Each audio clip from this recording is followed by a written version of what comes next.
Hello and welcome back to another episode of Magnetic Masculinity podcast. Today we continue talking on trauma and more specifically emotional flashbacks. And with this episode, we will dive in more into practical things that you can actually do to move through trauma. So maybe we can start with what are some of the things to know that you're now in a place where you're ready to move through, or you're ready to address, you're ready to actually go into it? So, if trauma is impacting your life, I say you're ready to go into it. I personally hold the belief that humans are a lot more capable of moving through things than we currently believe they are. So, I think that we require a lot of gentle, loving presence and safety, but I also think we're a lot less fragile a species than we are currently experiencing in humanity. So, I think if you're watching this episode or you think that trauma is impacting your life, you are ready to try different things to move through it. And if you are in a severe state of trauma and you do not feel safe to try any of these things, or you are worried for your own safety in your own life, please seek medical help. Please seek, we will actually link a couple of resources and phone numbers that you can reach out to. I acknowledge that not everybody has the money to go and get a therapist or hire a coach like me, but there are resources that are available to anybody. And if you don't feel safe to try some of these strategies alone, trust your intuition and seek resources and seek help.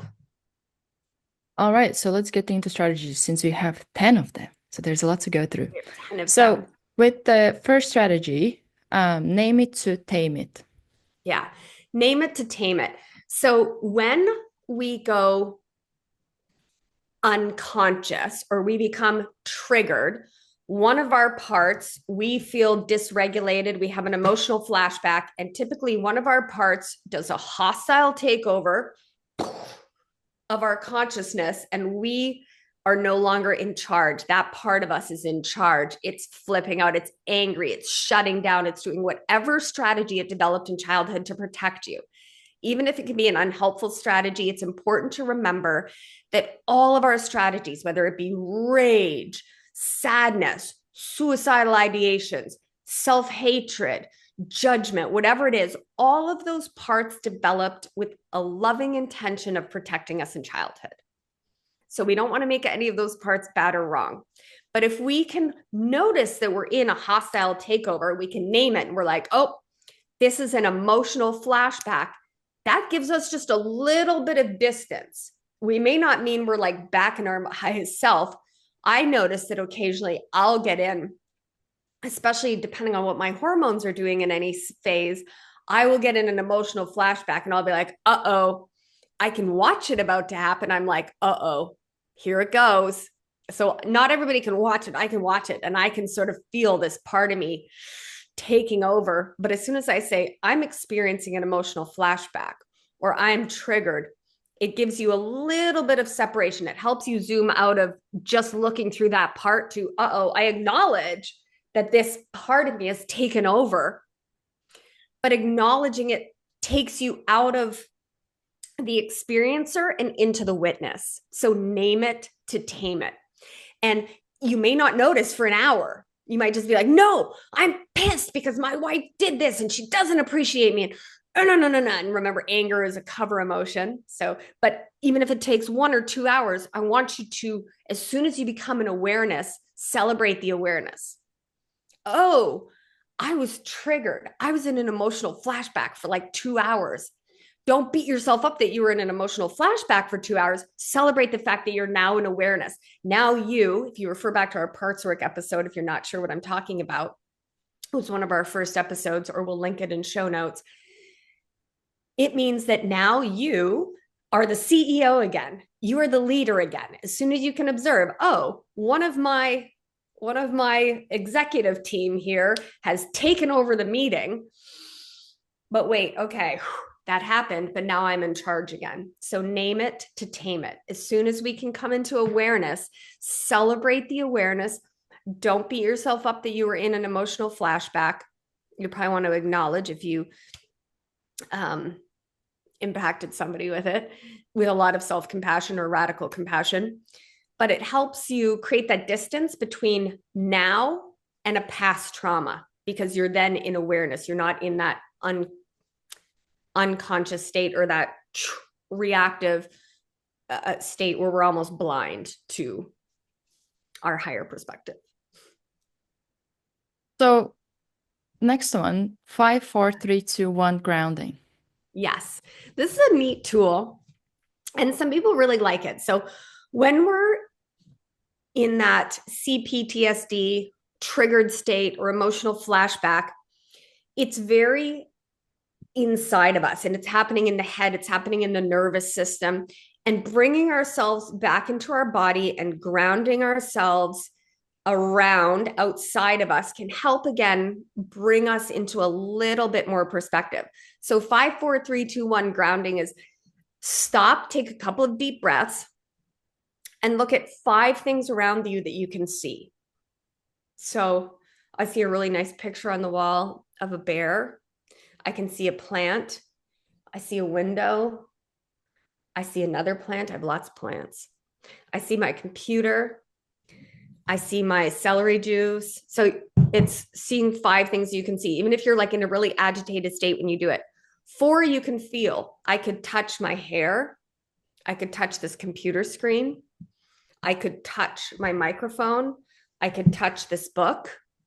So it's bringing in different senses that are kind of bringing you into the present moment and out of the past PTSD reaction, right? So say, let's again use the very easy to understand metaphor of a war veteran who experienced a lot of trauma and war and hears fireworks and goes into an emotional flashback. Well, 5 things you can see, 4 things you can feel, 3 you can hear. And this really involves tuning in. Like you have to really, so I can hear a car driving by. Oh, it's a UPS truck. I can hear the hum of electricity. I can hear my wind chimes outside. So that's bringing in your current now senses, right? Your senses aren't being overtaken by something from the past. 3 things you can hear. 2 you can smell. I could smell my skin. I could see what the paper smells like. I could try to smell the paper. I could try to smell my metallic cup that has celery juice in it. And then 1 thing you could taste. I could taste my finger. I could taste water. And again, that just brings you into the internal distress and back into the present moment where your senses are responding to what's around you now, rather than your senses responding to something horrible or something extreme or something subtle that was an emotionally unresolved instance. Remember, trauma is just an emotional upset that is unresolved. So that's a spectrum. It could be something huge like a car accident, somebody close to you dying, somebody breaking up with you, or your parents telling you to stop crying, you're too sensitive, or a kid making fun of you in school. All of those are valid, right?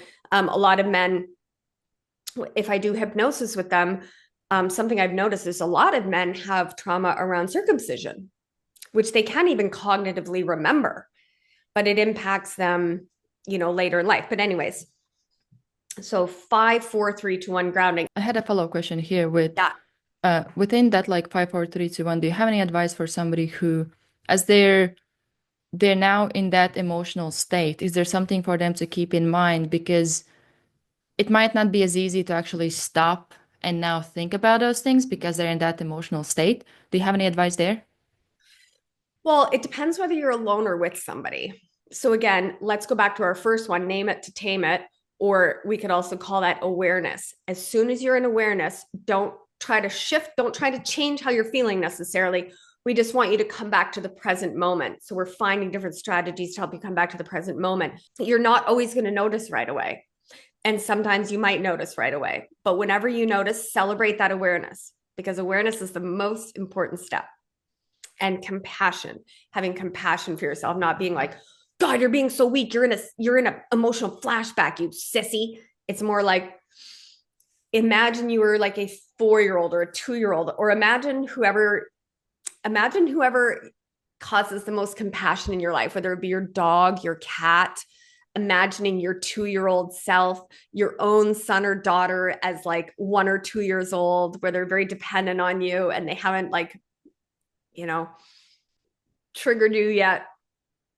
Whatever it is that you can imagine having so much compassion for, whether it be little kittens or whatever, puppies in a video, whatever makes you feel that, I want you to imagine that sort of same energy to yourself or to your 4-year-old self, and be like, not like, okay, I have to do these tools to make this feeling go away, but more like, hey, it's more of an energy of, hey, you're safe. It's valid that you're in an emotional flashback. Let's try to bring it back into the now. And then you try the name it to tame it. Well, if you can hit number 2, means you're already in awareness. So then you can say, I am in awareness. I am safe. What can I do? What act of self-love can I do right now to support myself to come back into my power? All right. So into the third one, the 90-second rule. I love this one. So your wife says something like, you forgot to unload the dishwasher again, and you get an emotional flashback. It's not because she said you forgot to empty the dishwasher. I mean, even if she was snotty about it, I sometimes say things to my husband. I'm like, oh my gosh, that was really snotty. I don't know why I said that. But it's, if you notice that all of a sudden you feel enraged, if you can try to count to 90 seconds. So emotions peak and pass in about 90 seconds if they're not further negative thinking. So let that wave pass before you respond. Then, we talked about this in our last episode, there's a law of physics that says anything that vibrates at a certain frequency for 17 seconds or longer attracts something else in that vibration. So a way to look at this is, we want to catch this train before it's out of the station. Another metaphor I heard once, I don't know who to credit for it, but I really liked it, which is, imagine you've got a car at the top of a very steep hill, okay? And that car is about to go down a hill. And at the bottom of the hill is stuff you don't want. You don't want the car to be there. It's not a fun place to be. You can catch it when it's right at that hill. You could probably stop it with your bare hands, right? But now if the car has gone down the hill, and it has momentum, is it harder to stop or easier? Harder. So we want to try to catch it before it builds up momentum. So it might be like, I need a minute, and then go breathe. Don't judge the emotion that comes through you. It's valid. If it's rage, if it's hatred, if it's self-disgust, whatever it is, be with it, but try not to feed it. Just be with it and be like, this is going to pass. And later I'm going to investigate it. You could also follow my trigger protocol. I have a very good trigger protocol. If you book a strategy session with me, that's something that I can give to you in that strategy session. And I also do mini courses on how to handle triggers, but these are just little, 10 little things that we can do right away. So the 90-second rule is, you want to let it pass without feeding it or reacting to it or building on it. We don't want it to get momentum, because then that emotional flashback can turn into a mood. That mood can turn into a temperament. That temperament can turn into a personality. We want to stop the momentum. So don't respond until you've had 90 seconds to just let that emotion pass through you. It's like a wave. It's going to crash. It might be crashing down on you, but we want to let that wave pass before we react. What would the feeding it look like? This is your fault. How dare you? Oh, she always does that. She never appreciates me. It's catching those things, being like, whoa, okay. You can watch them be there, but be like, just give me 90 seconds. You can maybe put like one hand on your heart, one hand on your sternum, and just sort of breathe. Or just say to your partner, hopefully you're in a relationship where your partner will understand such things and also use these tools so you can be the leader of your family. You can be the boss in your family and show them different ways, show them ways to have regulated nervous systems. So, yeah, we want to not give it momentum. We don't want to react to it verbally or externally. We want to just let it wash through us, right? It's like those emotional beach balls.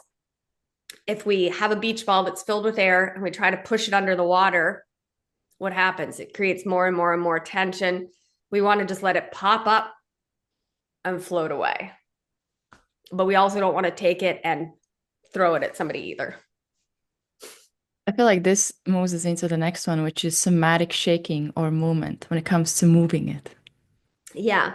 So one of the tools I like that I really can't remember the acronym for right now, but there's lots of different somatic tools, and it can be as simple as shaking, stomping, dancing, be like, I'm so pissed off at you right now. Wait a minute. I need a dance break. I don't, like whatever it is, make it ridiculous. That would actually make you laugh. Be like, I am so pissed off right now. But think about what an animal does in nature, okay? Think about like a gorilla when he wants to discharge, he does this. That can be an effective tool for men. It's something that's just letting it move through you. If you notice, I studied canine behavior sciences for 10 years, and I worked with rehabilitated fighting dogs and things like that. And I've watched hundreds, if not thousands, of dog fights in my life. Or dogs subtly getting in each other's faces or whatever. And you'll notice a dog will have a tension episode. And think about it. What do you think an animal does right after they've had an emotional upset? Shake it off. That's exactly right. They shake it off. They're like, ugh. Or if I'm walking my dog and she walks past another dog and they have a little emotional interaction, she walks away. The first thing she does is sort of opens her mouth and shakes her body, shakes it off, shakes it off. But we don't do that as humans. TRE, there's one tool I like called TRE, where they literally teach you how to shake your body. And it was created by this doctor, I believe. I might not get this story perfectly accurate. But how I recall it is that he was in a war-torn country, and they were in a bomb shelter, and all of the adults were there freaking out, of course. But the children, what he noticed is that all the children were shaking. And when they were done, the children were like, okay, that was hard. Let's go. The adults were still frozen, fight, flight, freeze, fawn. So, but because we're a species that are very self-conscious and we're constantly trying to fit in and not look foolish or look stupid or whatever, we don't give ourselves that permission that all animals need to just sort of shake it off. We're like, to just let that electricity move through our body. We are energy, right? So it's kind of like discharging a high entropy electrical signal by grounding it somehow, or letting it, move through. So it can be shaking, stomping, or dancing to release, store tension. I know some people are like, I danced my way out of trauma. Like, great. It's not everybody's tool, but yeah, it can be ecstatic dance, or it can just be shaking or stomping, and just letting that move through your body.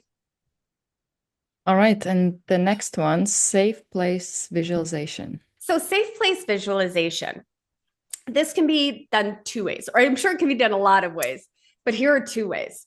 So one is you can think of a place and a time in your life where you felt really safe, because if you're in a flashback, you're living in the past anyways, and your body is reacting to that thing that happened in the past. So think of a time in the past where you felt really safe and imagine yourself there. And imagining yourself there will remind your brain and your nervous system how you felt then. The same as when we're in a trigger, our brain and our nervous system is being reminded of a time when we felt unsafe, and it's going back there. And if you don't have any of those, or you've never really felt safe in your life, which is true for a lot of people, then we can create a place. And there's lots of sort of guided meditations or practitioners like myself or others that can help you create your own safe place. And it would be like, would you want a waterfall there? Or would there be like a big castle there? Or would it be like in a nice car driving on a highway? What would your safe place look like? And then anytime you feel that way, you can imagine yourself there again, These are all just different strategies to bring you out of the past into the present and to remind your nervous system and remind your brain of a different, more helpful state of being. So that one's pretty simple. And there's lots of free meditations out there, guided meditations that you can find to do that, to find your safe place visualization. All right. So next one is reparenting the inner child. Can you before describe what is meant by inner child before you go into that? So reparenting your inner child is a common metaphor. We, in our Magnetic Masculinity Blueprint and in our historical episodes, we called it parts work. So one of your parts, when we're trying to create this like ecosystem of the self, including all of the different parts of self, one of those parts of self is often referred to as the inner child. This is the one who is reacting to what made him upset when you were a child. So if that part of you, again, refer back to our parts work episode, but if we imagine that part as feeling afraid, then it either takes over the talking stick at the table of our consciousness, or that aspect of our personality takes over, or one of its protector personalities takes over. And it depends. It could be either, right? Either we sort of revert to like, we feel scared, or we feel angry, or however we felt as a child, or if we don't feel safe enough to access that vulnerable inner child, one of our coping strategies, like being passive aggressive or angry or putting up a wall, whatever our strategy was to protect that vulnerable inner child, reparenting that inner child, which can look like there's so many different methods to do this. But doing that parts work, again, if you want our resource, you can look back at our episode. We have a couple of episodes on parts work, but it's sort of reminding that inner child that we're here now, that we're safe, and thanking whatever its coping mechanism is for protecting us, but reminding it that, hey, I'm in charge now. Not like I'm in charge now. It's not about bullying it into submission. It's not about controlling it or being like that kind of a boss. It's more like, hey, thank you. You're safe now. Thank you for always shutting down, or thank you for protecting my inner child by whatever your coping mechanism is, whatever your defensive mechanisms are, and accepting that part of you. Because if you accept the defender, he's more likely to let you into the vulnerable part, right? But it's hard for men to be vulnerable, hard for a lot of men to be vulnerable because they're not taught it, and it's sort of socialized out of them. So when we're working with the inner child, it's working with your most vulnerable inner boy who just wants to be like, I love you and I've got you. You're going to be okay. It's this like, I've got you energy. I acknowledge that you're not safe. I usually give my clients like a 5-10 minute visualization. And I do this with really wealthy men, really brilliant men, really strong men, and they usually end up sobbing.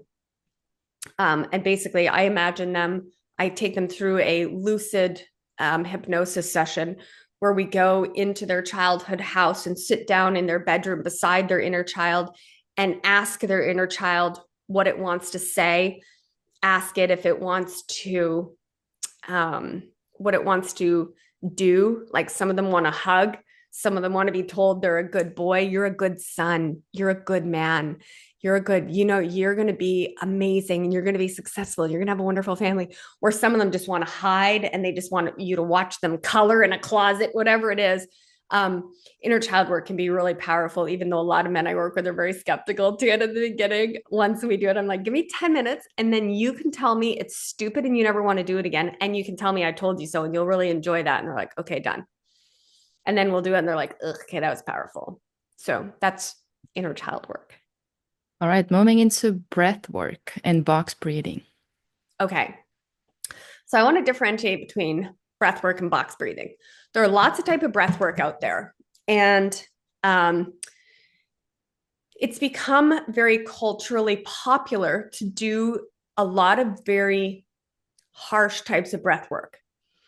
And there's a time and a place for that. There's a whole lot of theories of like strengthening yourself and becoming stronger and tougher by forcing your brain into having dysregulated oxygen levels, which increases adrenaline, which makes us feel powerful because we're adrenalized, just like coffee. But when we're in an emotional panic or you have PTSD, that can actually be really activating to your nervous system. So then you're going to have to do it more and more. And it's going to become a chicken, egg, chicken, egg, chicken, egg, chicken, egg. And it's actually going to decrease your feeling of safety. And it's going to throw your body's levels out through stress. It's basically what we're doing when we're breathing really hard, breathing really hard, breathing really hard. We're forcing our body into a place of stress to force it to endure stress. That's fine. But think about that whole mentality if you're thinking about a child or a puppy or something that you really love and cherish. Does it work? Yeah, it can, but so can bullying people into listening to you. So again, it's power versus force. So when you're in a reactive state, you could feel good by doing really harsh breath work because again, you're going to get adrenaline, you're going to get all this flooding of your body, you're going to feel so alive and so powerful. But we often confuse that with healing. And in fact, that can make the healing slower or worse or make our nervous system more activated. So something really gentle like box breathing. So it's called box because it's inhale for 4 seconds. So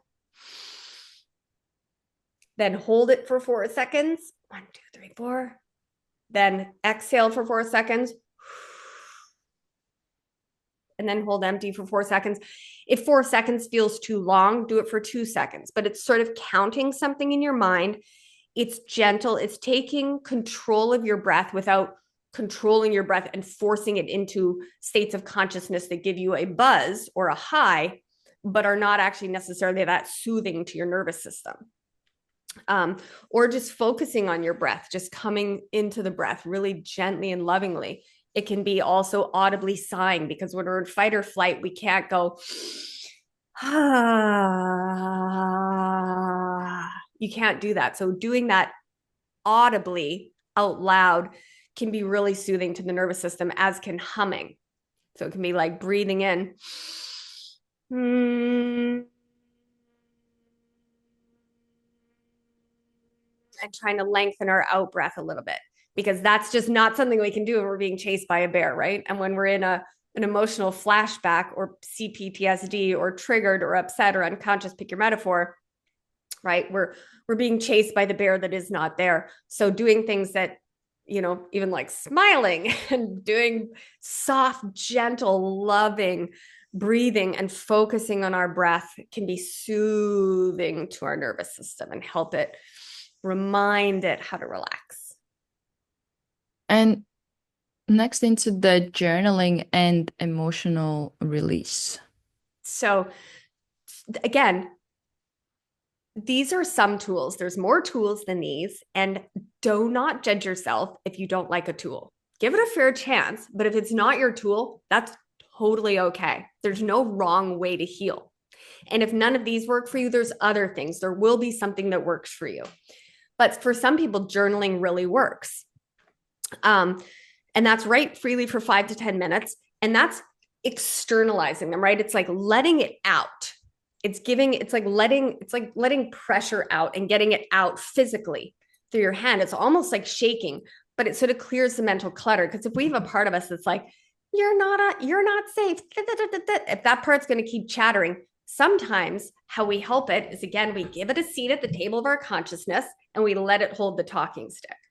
So when I do parts work with people, I have them write usually with their opposite hands. I'm like, let's just sit here together and presence this part of you that gets really angry at your wife when she tells you she forgot something. Let's really, again, we want to take that part out of the subconscious. We want to give it a seat at the table. We want to give it a chance to hold the talking stick. And we don't care how unevolved it is. If it's like, dear dad, you're a stupid jerk and I hate you. You smell like poo. I don't care what it is. The universe hates me, blah, blah, blah. Let it out without any judgment. It's just letting that part be heard. Because if something is having a temper tantrum and it doesn't have a seat at the table of our consciousness, and it doesn't feel heard, and it doesn't get to hold the talking stick, it's going to do a hostile takeover and grab that talking stick. But if you consciously choose to give it the talking stick as its leader and say, tell me everything. Tell me everything. And it's like, well, you're an idiot. You did this thing and you married her and this happened and we're not safe and I hate this and I'm terrified or whatever it is. Just like any human being, once we feel really heard and seen and understood, we're more likely to calm down, relax, and let somebody else take over. So it's you as the CEO listening to all of your team members, even if one of them is like, you want to open a branch in Chicago? I hate that idea. Chicago's terrible. We're going to fail if we open a branch there. We're going to lose the whole company, whatever it is. You as the leader, if you want them to get on board, you want to hear them, right? You don't want to just say, shut up and do what I say. That's going to create future tension in the dynamic of that relationship. So when I'm doing parts work with my clients, we really find ways to let those parts be heard so that we can understand them, because then they're more likely to stay at that table of our consciousness rather than do those hostile takeovers where we become triggered or go unconscious, right? It's trying to understand them, welcome them, make them feel love and belonging and feel heard and seen and safe. Then they're more likely to give up control. So, all right, then moving into cognitive restructuring. This is one of my favorites. In fact, I have a whole YouTube on our channel about this. I gave a presentation on LinkedIn and I've given it to big corporations about metacognition, the ability to question, challenge, choose our thoughts. So when we're activated, we might get old thoughts from childhood coming in. Let me give an example. Okay, I'll give 2 examples. I'll tell 2 stories because storytelling is how our brains like to remember things. So I had a client who came to me with a building that wasn't selling, and it was holding up millions of dollars of capital and causing a lot of monthly overhead. He hadn't been able to sell it, and he was really stressed. And he was drinking more than usual. He was disconnected from his family. He was getting really short-tempered with everybody that worked for him, so nobody wanted to be around him. And he was getting hypertension. He was getting a sore back. He was getting high blood pressure and all the things. So the first thing I asked him to do was, okay, I gave him some of these exercises to do. And the second thing I said was, we need to separate pain and trauma from escalation of it. And here's what I mean by that. I said, I need you to go away and write down your thoughts for a week. And he's like, are you telling me that what I'm experiencing isn't stressful? I'm like, no, I'm not gaslighting you. I want you to write down your thoughts about these situations. So when he came back to me the next week and I said, if it doesn't work, you won't have to pay for these sessions. He was like, okay. So he came back and here's the thoughts he was thinking about these genuinely stressful things. I mean, those are genuinely stressful things, okay? But this is how our brain, the supercomputer, can take 30 units of stress and turn them into 300 like this. Okay, this is how it happens. So he was thinking thoughts like, this is an effing nightmare. And he said he probably thought this is an effing nightmare 200 times a day. So again, we know from PTSD and all these things, the brains don't know the difference of, their brains don't process time the same way we do. They're a computer, they're an interface of consciousness. So if you, to whatever you tell your brain, it believes you, and it's like, okay, it trusts you. It's like, okay, that's true. And then it sends out a chemical signal in your nervous system that reflects the thought that it believes. So if you tell it, this is a nightmare, this is a nightmare, this is a nightmare, this is a nightmare, and then he thought, I'm a loser. My family is, I've disgraced my family. This building is never going to sell. So do you see, just even feel those things, how stressful those thoughts are, right? So how much of his time, energy, intuition, creative thinking, critical thinking were all obliterated because all of his units of energy were being used on thoughts that were completely untrue. Like, are any of those things untrue? They're not really true. So we don't want to go from 0 to hero. So with him, we started looking at things like, I'm in a really stressful situation right now, and I deserve compassion. It's okay to make mistakes. I created a multi-million-dollar business before. That's pretty cool. Maybe I could do it again. This is stressful is very different than this is a nightmare. Stress is like, this is acknowledging, this is stressful to me. This is an effing nightmare over and over. I am ruined. I am ruined. I mean, so we started thinking about things that are true, but that are different. Again, let's go back to our 60-second rule. Momentum, momentum, momentum, momentum, momentum, momentum. By the time I got to him, it was so hard to stop that train. That car was all the way down the hill, right? So we wanted to start slowly putting it in a different direction by thinking things like, wouldn't it be cool if whoever bought this building could start their dream business here? My family loves me, and I'm showing them that it's okay to make mistakes. When this building sells, I'd like to go sailing around the world with my wife for a year. Wouldn't that be fun? So again, it's not gaslighting, it's not denying, it's not toxic positivity. It's just starting to shift that thought train and separating which thoughts are true from which thoughts are not. And this is something that I have to do in my own life. I have a condition in my adrenal glands and several autoimmune conditions or genetic things that I have experienced in my life before I knew how to take care of myself better, where my body forgets how to send out certain hormones. So my body sends out cortisol. And I could be sitting in a hammock, nothing happening or triggering me, but all of a sudden my body gets flooded with cortisol. And then my brain goes, oh, even though there's nothing, this is not actually PTSD. This is, again, we're multidimensional beings. So looking at whether something's mental, physical, spiritual, or emotional is more helpful when we're trying to heal it. And not everything is trauma, not everything is food, not everything is mindset, not everything is somatic. We're multidimensional beings. We're a little more complex than that. But what I've noticed is that when my body gets flooded with cortisol, which is like having my body goes into a full-blown panic attack, even though I'm a master of anxiety and nothing is phasing me, when my hormones are balanced, my brain starts racing, trying to find reasons that my body feels that way. And it starts really cycling through thoughts that I'm shocked. And because I've done so much work on myself and done so much mind mastery and brain training, I can watch it all happen. But I can imagine that had I not had that level of mastery, it would be like torture, because it's like, you're a failure, you're a loser. Who do you think you are? You're so stupid. You don't deserve it. You're a screw up. And none of those things are true. And I can watch them because I've trained myself to be in metacognition. But if you weren't doing some of this kind of work, you would just believe those thoughts and you would experience them as if they were real.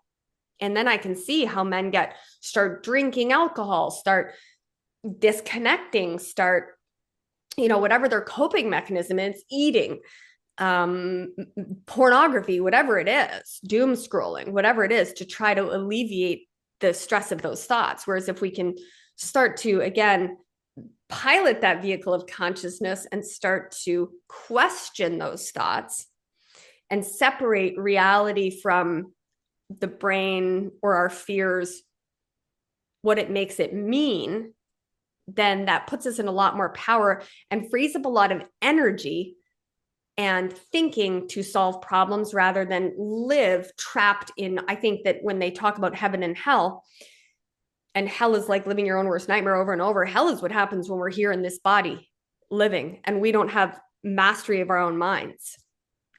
It's learning to separate reality from the stories we're making up about it. So that's cognitive restructuring. And you can find a cognitive behavioral psychologist. These were things I just figured out on my own because I had high anxiety as a child, very high anxiety. And these were things that I learned intuitively on myself over time. And then I found out later in adulthood that there are whole areas of psychology called cognitive behavioral psychology But these are just things that I figured out as well, trying to deal with my own monkey mind and my historical anxiety disorder. So, and last but not least, seek connection and support. So important. So there's a narrative right now on the planet that says everything you need is within you, which is partially true because in fact, you are a holographic microfractal of source consciousness, God, the universe, pick your metaphor, all that is creation. So yes, everything in the universe is within you, which is why I love shadow work and light work. It's owning your awesome and owning all of that as if it is a part of you. But what I don't love about that idea is it forgets that when we're in a physical third dimensional body, a human experience, playing this reality, this virtual reality, that we are an interdependent species. So it's okay. I need you to hear this. It's okay if you need other people. There's nothing wrong with needing other people. It doesn't make you weak. Think of a baby when a baby is born, okay? A human baby. Can we just be like, everything you have is within you. You don't need other people. You'll be fine. No, it quite literally depends on connection and community and support. But because we're evolving out of the emotional dark ages and we've confused fitting in with love and belonging, we have often developed these coping mechanisms that I used to have too, of I don't need anybody. And that can either look like, I don't need anybody. That's a protection mechanism. I'm happy. I'm a hermit. I live out in the woods on my own. I don't need anybody. I'm happier this way. Well, you might be happier that way than in a toxic relationship or being rejected, but you're probably not half as happy as you'd be in a loving connection, supportive community, whether that means you want to be around people all the time or you're a bit of an introvert and you also like alone time. Community and connection, we are an interdependent species. We're a pack species. You know, dogs are pack species. Birds are flock animals. You don't take them as, well, we actually unfortunately do as humans, but ideally we shouldn't. Take them out of their environment, make them be alone and be like, what's the problem? You should be fine alone. Well, they're not. They're an interdependent species. So whatever community looks like to you, whatever connection looks like to you, it's something that we all intrinsically need. We know through good science and lifetimes of experiential comparison that love and belonging is the number one biological, neurological need of the human species. So reaching out, finding support, whether that be a psychologist, a psychiatrist, a counselor, a coach, you know, a church, a community, a men's group, whatever that is, your partner. If you are in that protection mechanism where you're like, I don't need anybody to be alone. I'm much happier alone. I've been there. Because that was easier and safer than opening myself up vulnerably and getting hurt again. So I get that. I understand that. And that vulnerability and that willingness to potentially be hurt again that's involved in putting ourselves out there and connecting to others can be really a struggle for men. But yeah, that is one of our needs as a human species. So finding a way, whatever way works for you, again, whether that's a club or some way that preferably different than, preferably at a more deep level than, I worked once with 3 different guys on the same hockey team. And they were all like, oh, look, we're like broing around. That's fun. That was great. But all of them independently told me that they felt lonely, misunderstood, and they thought they were the only ones that felt that way and blah, blah, blah. So we want places where you can be fully you, where you can be witnessed, where you can be seen, where you can be held. And if you don't have people in your life like that, then there are lots of professionals that you can hire. You can hire me or somebody else who can meet those needs for you and teach you and train you, retrain your nervous system to feel safe, to feel vulnerable. It's like putting those training wheels on or training your nervous system what a secure attachment feels like so that you know, like a lot of men don't even know what safety and secure attachment feels like because they've never had it. It's been socially conditioned out of them. So then it's like, oh, go find this thing that you had no idea what it is, and you wouldn't recognize it if it hit you in the face. So finding somebody who can help guide you into that process and restructure that foundation that you're building, whatever your empire is, whatever, help you restructure that to a root core of safety and connection, which does involve both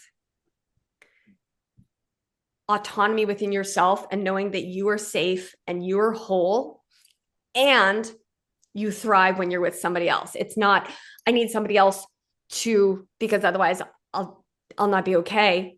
It's partially that, but then there's like an unhealthy version of that. And then there's also like, I'm not saying you have to be perfect and complete before you're with somebody. I'm definitely not saying that. You can heal in the container of a relationship if you have a healthy partner who wants to do the work also. But I think there's a balance or a fine line between seeking everything externally instead of doing the work internally, but doing the work internally and finding aligned connections and community, whatever that looks like to you. All right, so that's 10 strategies to move through trauma. Anything you want to add? I think if you've watched this video all the way to the end, thank you for showing up for yourself. And thank you for being willing and brave enough to rewire what it means to be a man and help us reprogram these patterns of masculinity that had kind of worked for us in the past. Again, it's like that force versus power. And being willing to look at ways to heal and grow. And a lot of men tell me that they feel alone and that they don't know who to go to. And they may not even know that they have trauma, and they may just suffer and struggle in silence. And I just don't think that. I think you deserve more. Agree. And on that note, if you have any questions, comments, suggestions, we're always open to those. You can comment them below, or you can submit. There's a link to form where you can submit any questions you want us to touch on. And we will see you next episode. Yeah, and you can also book a free strategy session with me, where we'll map out your own unique magnetic masculinity blueprint. There will be a link to that in the show notes.